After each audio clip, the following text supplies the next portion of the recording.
où on a un genre de plaidoirie, la même chose qu'on a ici aujourd'hui. On plaide la personne morale, on plaide l'entité juridique, on plaide la non-application de la loi. Et pour que le juge vienne dire la loi s'applique à tout le monde, qu'on soit un être humain ou qu'on soit une compagnie, on est égal. Tout le monde est égal. Une autre jurisprudence de responsabilité stricte.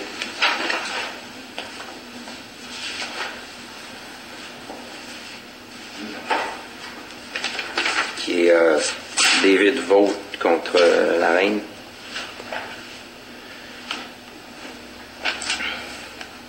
Donc, dans le cas qui nous occupe, je n'ai vu aucune défense de diligence raisonnable qui a été présentée par M.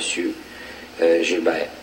La seule défense, si on peut dire, qui a été présentée, et encore que ce n'en est pas une, c'est simplement une argumentation, je dirais même deux, une présentée par lui, M. Gilbert, et une présentée par M. Normandin, à l'effet que les lois, même que la loi du Québec n'existe pas, sans preuve.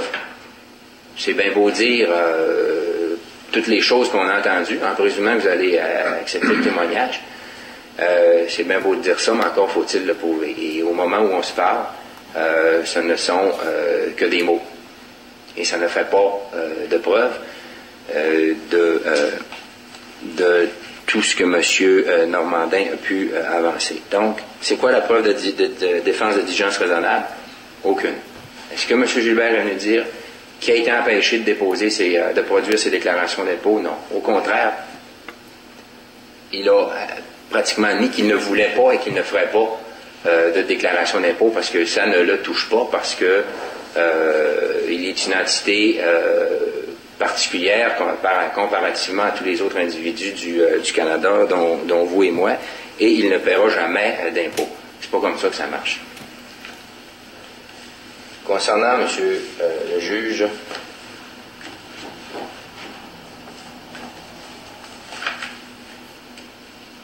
les éléments de défense qui ont été soulevés par M. Normandin, je n'ai pas le choix de vous déposer plein de décisions. Parce que c'est pas la première fois que la tentative se fait devant un tribunal, que ce soit Cour du Québec ou ailleurs, d'une audience comme celle-là, où est-ce que ce qu'on entend finalement, c'est des paroles sans preuve et une sorte de délire juridique, si on peut dire. Tout d'abord, avant d'aller plus loin, M. Normandin vous a parlé du jugement de la juge Rousseau, la Cour supérieure. Il ne faut pas mêler les choses. Mais avant, excusez, c'est moi qui m'aide. Avant, il faut que je vous dise, preuve à l'appui, M. Normandin en a d'ailleurs parlé, il a été déclaré plaideur vexatoire par le juge Paquette. Si je vous réfère à la dernière page, le dernier ordonne aux greffiers et autres officiers de justice de la Cour du Québec de ne pas recevoir, timbrer, délivrer ou enregistrer au plumitif ou placer sur le rôle aucune procédure intentée par Jacques-Joseph Pierre-Antoine Normandin s'il n'a pas reçu l'autorisation écrite au préalable du juge en chef. On est en cour du Québec. Tout ça pour vous dire que monsieur ne pouvait pas plaider. Il peut témoigner, ça va, en autant qu'on témoigne. Il ne peut pas produire de requête. Et c'est pour ça que dans le dossier, les deux avis de 95 qui ont été déposés, qui ont tenté d'être déposés et étaient signés par les deux. C'est pour ça qu'ils ne sont pas au dossier, ces deux avis-là. Donc là, monsieur Normandin, plaideur vexatoire, il le sait. Et il vous a parlé tout à l'heure du jugement de la juge Rousseau. Se servant de ce jugement-là, la Cour supérieure, en passant, de la juge Rousseau, qui refusait de déclarer M. Normandin plaideur vexatoire. Sauf que faut aller plus loin que juste faire un résumé. Paragraphe 10. Cette demande de déclaration de plaideur vexatoire sera rejetée, sauf recours, pour les raisons suivantes. Restreindre ou contrôler l'accès d'un justiciable à la Cour supérieure, tribunal de droit commun, ne se fait pas à la légère. Une telle demande doit être mise par écrit et signifiée à la personne dont on se plaint du comportement. La raison est que l'avocat du procureur général avait fait une demande de plaideur vexatoire de vive voix devant le tribunal. Et raison supplémentaire, paragraphe 11, la juge siégeait en chambre. Elle le dit. Cette demande m'a été présentée alors que je siégeais en chambre. La juridiction du juge en chambre ne s'étend pas jusque-là. Donc, on ne peut pas, M. Normandin ne peut pas se fier sur cette décision-là pour dire je ne suis plus plaideur vexatoire ou je peux plaider en cour supérieure. Et je vous soumets également d'autres décisions où est-ce que M. Normandin est. Puis dans la décision que je vous soumets, même M. Gilbert est concerné.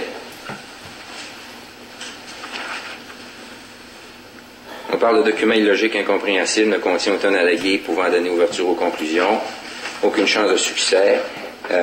Documents informes, c'est.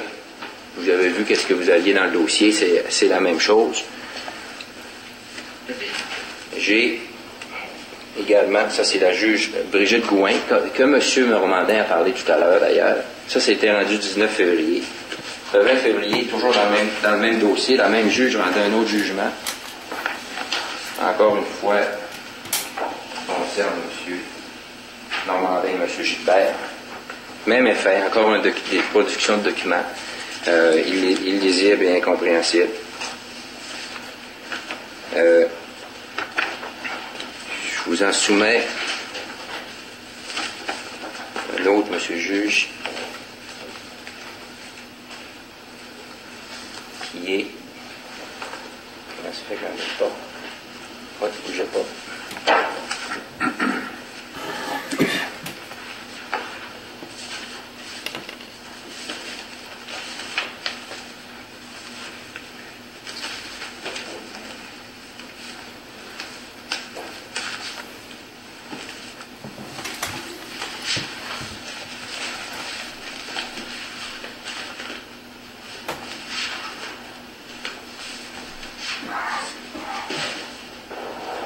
Également, monsieur le juge, un document, pas un document, un jugement, 2 jugements du juge Paul-Marcel Bellavance.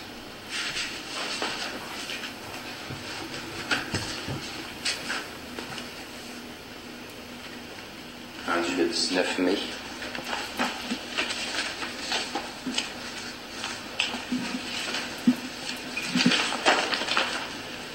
Où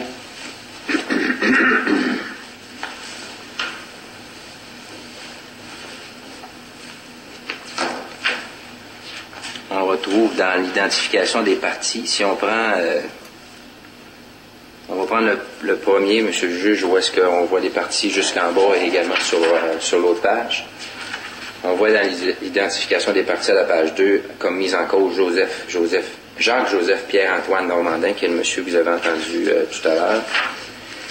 Et, ce qui est important, paragraphe 1, je tiens d'abord à signaler que l'entête du jugement reprend intégralement celle de la procédure. Ça, c'était évidemment, d'après moi, une protection du juge pour pas qu'on prenne pour acquis que ce qui est dit dans la procédure et dans l'entête était pour acquis. Mais surtout, je vous réfère à 24. Je tiens à signaler que Laplan fait entendre son frère. Laplan, c'était M. Jean-Marie Joseph Arthur Normandin. Son frère, c'était le monsieur Normandin que vous avez entendu tout à l'heure, qui a tenu pendant quelques minutes des propos du même genre que ceux que l'on retrouve dans les documents numérisés. Après quelques instants, j'ai décidé de mettre fin à cet exposé inhabituel. Vous l'avez entendu, cet exposé inhabituel. Et l'autre jugement, c'est la même... ça tient plus du... on plaidait, M. Jean-Marie Joseph Arthur Normandin plaidait la personne fictive, ce que vous avez entendu tout à l'heure, personne fictive par rapport à personne juridique. Encore une fois, paragraphe 1, le juge Bellavance prend la peine de dire qu'il reprend l'entête telle quelle. Et je vous réfère à la page 9, qui est on a repris des parties du témoignage. Ligne 20, c'était M. Jean-Marie Normandin qui parlait. Bien, je me représente sous ma personne naturelle. Mon vrai nom dans le dossier, on me nomme Jean-Marc, et puis mon vrai nom, c'est Jean-Marie Joseph Arthur Normandin, de mon nom de baptême. Je représente une personne fictive qui est Jean-Marie Normandin. Vous avez entendu la même chose aujourd'hui. Vous avez les deux personnes, que ce soit M. Gilbert ou M. Normandin, qui ont pris la peine non pas de s'appeler par le nom que tout le monde connaît, mais par le nom qu'ils ont reçu au baptême, que tout le monde reçoit au baptême et que personne n'utilise. Donc ça, c'est la question de personne fictive. Toutefois, vous avez vu que le juge Bellavance n'a pas été impressionné par cette distinction-là, et je vous demande également de ne pas n'en tenir compte.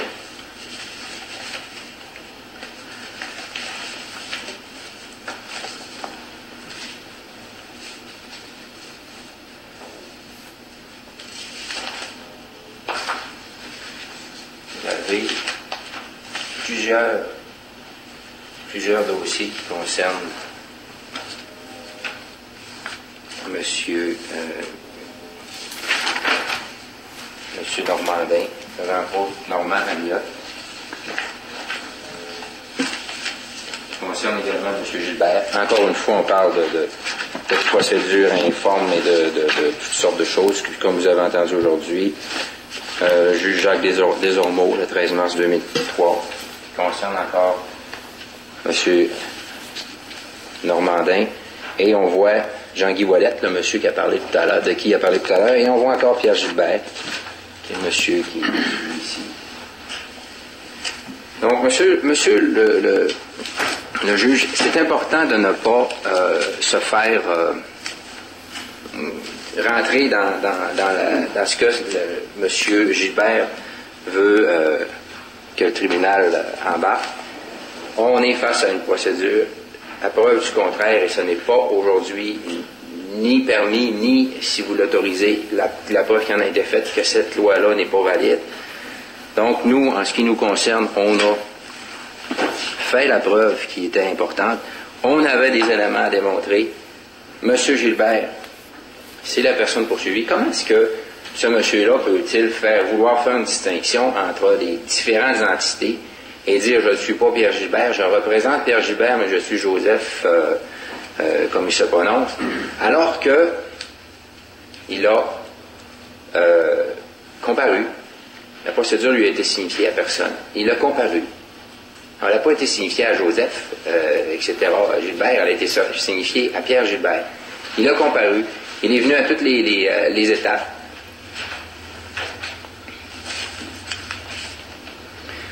Nous, on a fait la preuve, je vous l'ai déposé au début, suivant la loi. On a le droit par affidavit, la preuve par affidavit. Si on n'avait pas eu le droit, ça aurait été monsieur Saint-Pierre.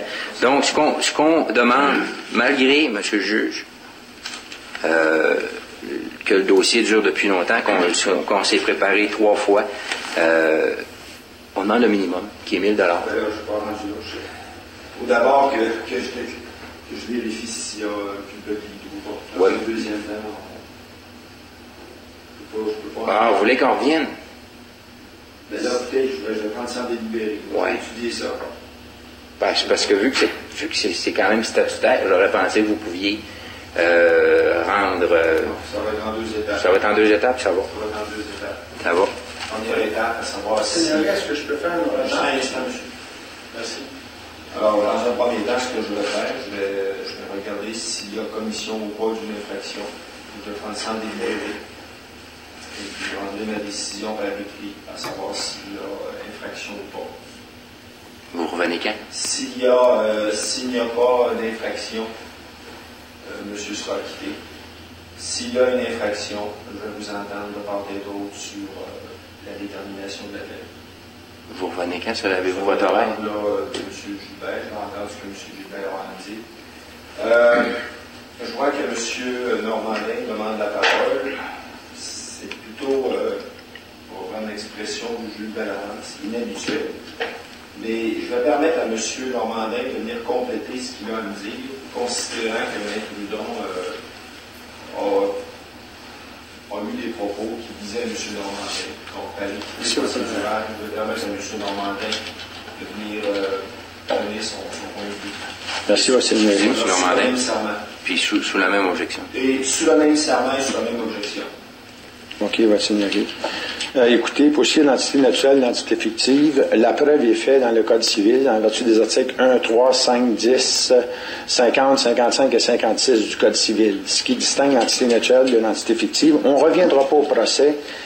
Le juge François Godbout m'a donné raison là-dessus. J'ai la retranscription sténographique assermentée, mais j'en ai une seule copie, je vous la laisse. Je peux pas, je m'excuse, M. Hudon, mais je vous en ferai parvenir une copie. Regardez, monsieur. Oui.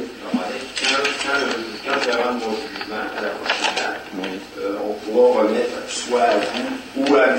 Gilbert, si nous sommes présents, on pourra mettre le cahier en question. C'est bon, Votre Seigneurie. Il y a aussi pour la décision de la MRC, le poste de la MRC Lac-Saint-Jean ici, où on a dit que la plainte ne reposant sur aucun fondement juridique. Ils ont raison. On revient tantôt à la même question, dans le sens où j'ai remarqué quand même que Maître Hudon a reconnu des dispositions du Code criminel, l'article 802 entre autres, alors qu'il ne reconnaît pas l'article 6. Donc, s'il ne reconnaît pas la présomption d'innocence de M. Gilbert, mais qu'il reconnaît d'autres dispositions. Vous savez, quand on dit que les documents, le contenu des procédures ou des requêtes de M. Normandin sont incompréhensibles, ça fait longtemps que je veux revenir là-dessus, Votre Seigneurie. Aujourd'hui, il me permet de le faire. Quelqu'un tombe malade à l'hôpital parce qu'il a une maladie. Est-ce que le médecin comprend la maladie avant même d'avoir ausculté la personne, avant même d'avoir fait une étude, d'avoir fait une recherche? Là, on travaille avec des bureaux d'études légales. Ils sont censés faire des recherches. Ces gens-là ne m'ont jamais consulté devant les tribunaux. Ça fait 12 ans, ça fait 14 ans que je fais ça. Ils n'ont jamais voulu lire mes documents. Ils disent que c'est incompréhensible. Imaginez-vous un bureau d'études légales. Par contre, je me souviens que Maître Faribault, qui s'occupe de l'assurance pour le barreau du Québec, a dit « M. Normandin, c'est une personne intelligente. » Je ne vous le dis pas là parce que je suis prétentieux, mais c'est parce que ça me sert aujourd'hui. Vous comprenez? Et donc, il savait que le contenu du document, c'était pertinent. On pouvait en discuter, je pouvais l'expliquer de façon à ce qu'ils comprennent. Là, on ne veut pas comprendre mes documents. On dit que c'est frivole, c'est farfelu, ça n'a aucun fondement. Oui, ça, il a raison, parce que ici, Maître Jean-François Mercure, du bureau du substitut du procureur général, l'a dit qu'il n'y a pas de fondement. Morancy, excusez, M. Hudon. Donc, Maître Jean-François Morancy a dit qu'il n'y avait pas de fondement. Puis, dans le fond, il a raison. Quand il n'y a pas de loi, il n'y a pas de fondement. Donc, étant donné que le fondement, c'est la qualité légale d'un reproche ou d'une défense, s'il n'y a pas de qualité légale à un reproche ou à une défense, automatiquement, on ne peut pas.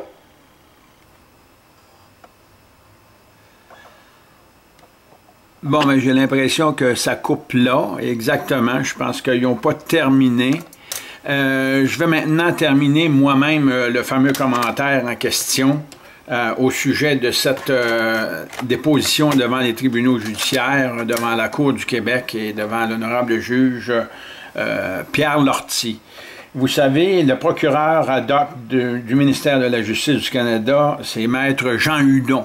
Jean Hudon a été nommé juge il y a 2 ans par Jean Charest, parce que Jean Hudon a tout un squelette dans la garde-robe, dans sa garde-robe. C'est le dossier de Pierre-Joseph Armand Gaston Gilbert et le mien, Jacques-Joseph Pierre-Antoine Normandin.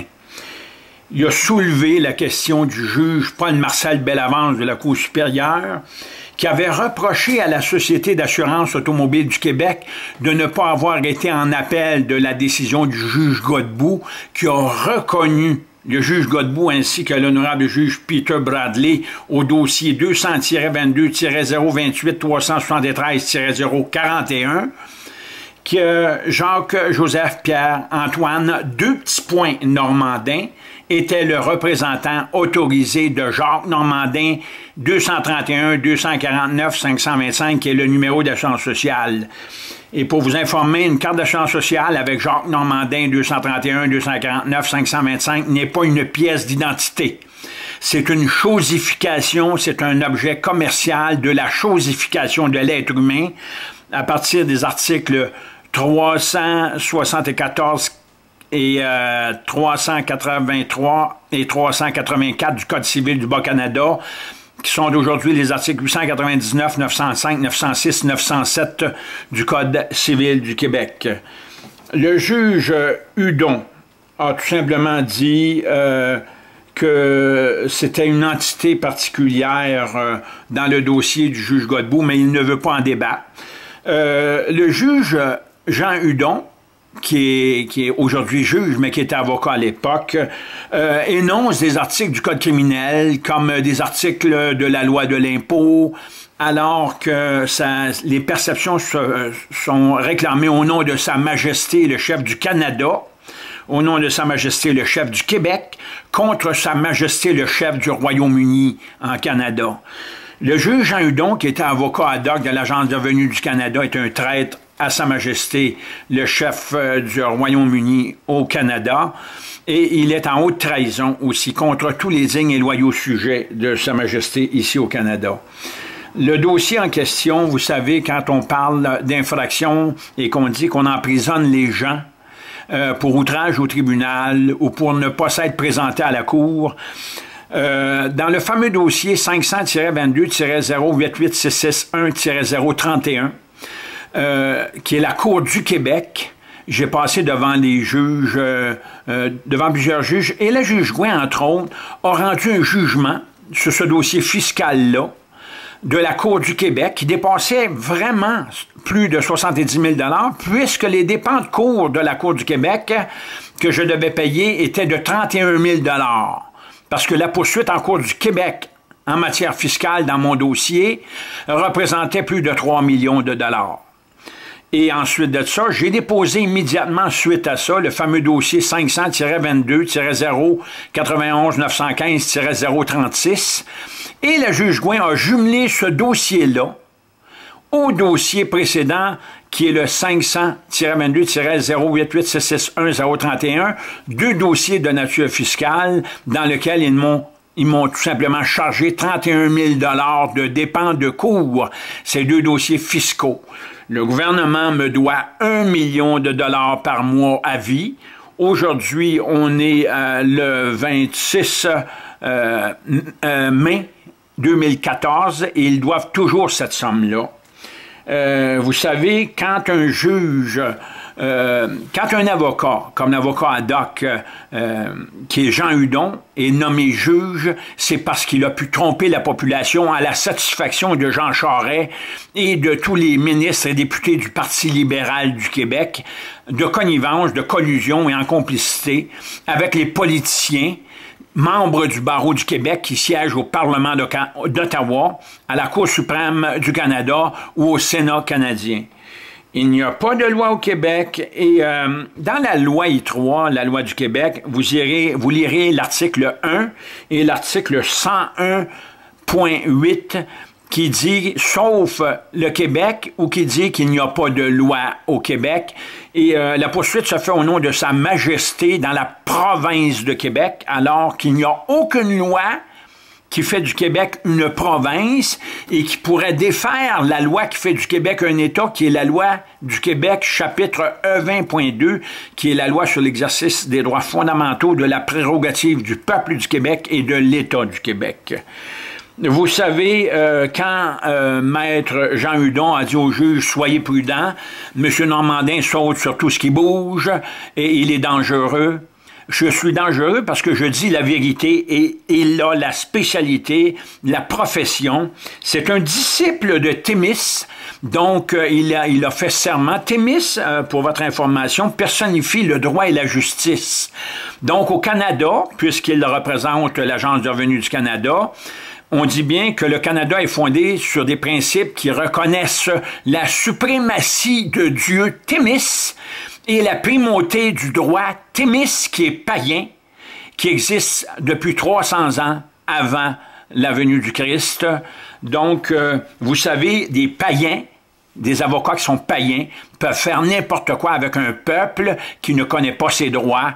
Et aujourd'hui, on a fait la démonstration, même s'il ne l'a pas reconnu, on a fait la démonstration, c'est écrit dans la loi, qu'il n'y a pas de loi, alors que lui-même a dit, puis vous pouvez réécouter ce qu'il a dit, il n'y a pas de loi, il n'y a pas de preuve qui prouve qu'il n'y a pas de loi, alors qu'on citait les articles de loi. Et lui-même utilise des articles de loi qui sont à son avantage dans les mêmes lois que nous, mais il n'utilise pas l'article 15 du Code criminel qui dit qu'un juge qui occupe un pouvoir souverain de facto n'a pas le droit de rendre jugement. Et vous savez que le juge Martin Bureau, dans le fameux dossier 450-17-004338-118, a révélé qu'il n'y avait pas de reine au Québec, il n'y avait plus de reine, et il a révélé ça avec Maître Danny Galarneau, qui représentait l'Agence du revenu du Québec dans ce fameux dossier-là de construction Régent-Dubois et Fils, dans lequel j'étais sociétaire. Donc, on va continuer sur la piste numéro 2 et je pourrai terminer ensuite de ça mes commentaires à cet effet-là. Maintenant, on y va. Attendez un petit peu. On va voir. Attendez un petit peu. Je vais aller ici.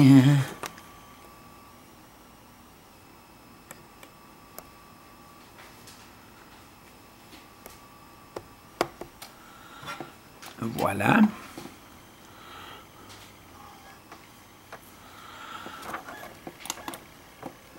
Donc, ça dure 7 minutes, cet enregistrement-là.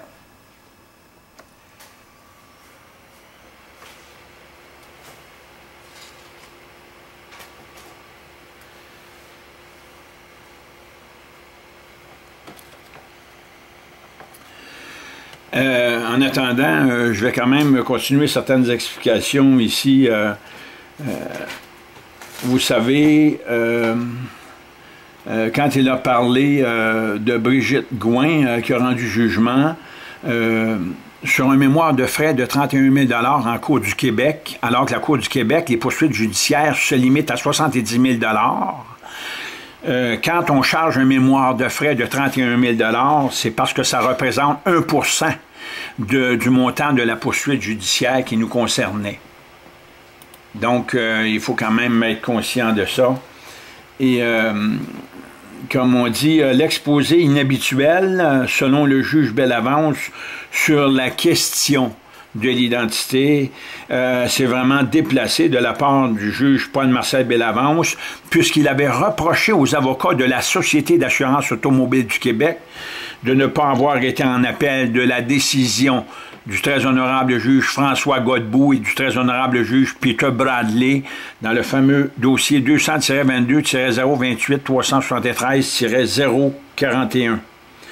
Donc, il faut être conscient et reconnaître présentement qu'ils font à peu près tout ce qui est à leur disposition, si vous voulez, pour continuer à tromper la population. D'après ce que je peux voir, j'ai l'impression que tout est terminé. Je vais tout simplement vérifier. Donc, on ne peut pas prendre en charge ce fameux dossier-là. Attendez un petit peu, je vais essayer de faire autrement. Je vais aller sur la question, sur le CD ici. Bon, piste 2. Et voilà. Donc, alors, ça continue. Monsieur le juge, votre honneur, merci de nous avoir permis de rendre ce témoignage. Et puis, je veux terminer, je ne serai pas long, mais je veux vous parler un peu avec mon cœur maintenant des éléments qui ont constitué mes recherches au cours d'un certain nombre d'années et qui m'ont permis de faire une cassette qui s'appelle le système bancaire. Et je veux apporter ces éléments pour la unique raison que les gens en général qui sont autour de moi comprennent mal pourquoi est-ce que certaines personnes comme moi ou comme M. Normandin ou bien d'autres, il y en a quand même maintenant quelques milliers certainement, remettent en question ce qu'on appelle l'impôt fédéral ou provincial. Et dans ce système bancaire que j'ai produit, il y a tout de même des documents que nous avons fait venir de l'Université d'Alberta et qui démontrent bien sûr que les impôts ont subi la loi des impôts et les gens qui sont derrière l'impôt ont subi des retardements dans leur application dans les années dernières, et spécialement en 1939 avec un avocat de Toronto, un jeune avocat de Toronto, un brillant avocat qui a amené le président de la Banque du Canada dans le coin après 3 mois de tergiversation, et pour faire avouer à la Banque du Canada que la Banque du Canada ne prenait son argent nulle part, il le créait à partir de rien, et que ceci enlevait toute forme d'équité, non pas d'équité, mais quelque chose d'équitable